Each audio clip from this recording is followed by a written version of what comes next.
Narito ng PTV Balita ngayon. Naging maayos naman ang pagbubukas ng klase sa ilang paaralan sa Metro Manila ngayong araw. May report si Joshua Garcia live. Joshua?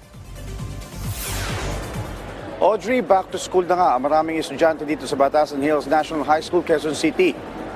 Alas 5:15 ng umaga kanina binuksan ang gate dito sa BH-NHS at excited ang mga estudyante.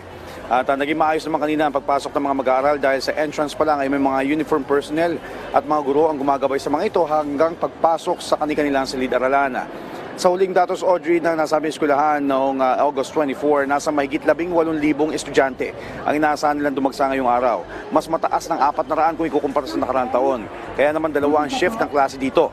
May pangumaga na nagsimula kanina ng alas 6 at matatapos mamayang 12:20 ng tanghali, habang ang panghapon ay magsisimula ng 1 p.m. hanggang 7:20 ng gabi. Handa naman ang BH-NHS dito.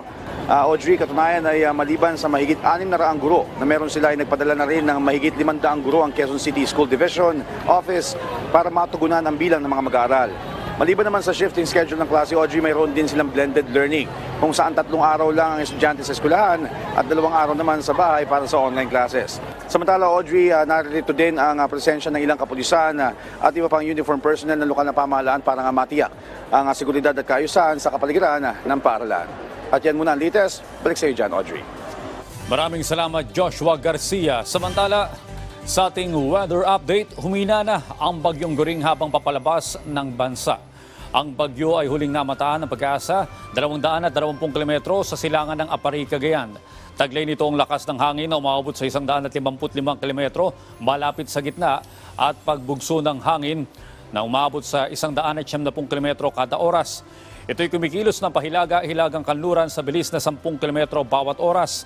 Dahil sa patuloy na pagkilos pahilaga ng bagyong Goring, nakataas ang Tropical Cyclone Wind Signal number 3 sa northeastern portion ng Babuyan Islands.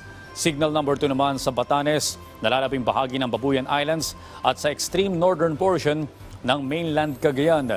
Signal number 1 naman sa northern at eastern portion ng mainland Cagayan, eastern portion ng Isabela, northern portion ng Apayao at northern portion ng Ilocos Norte.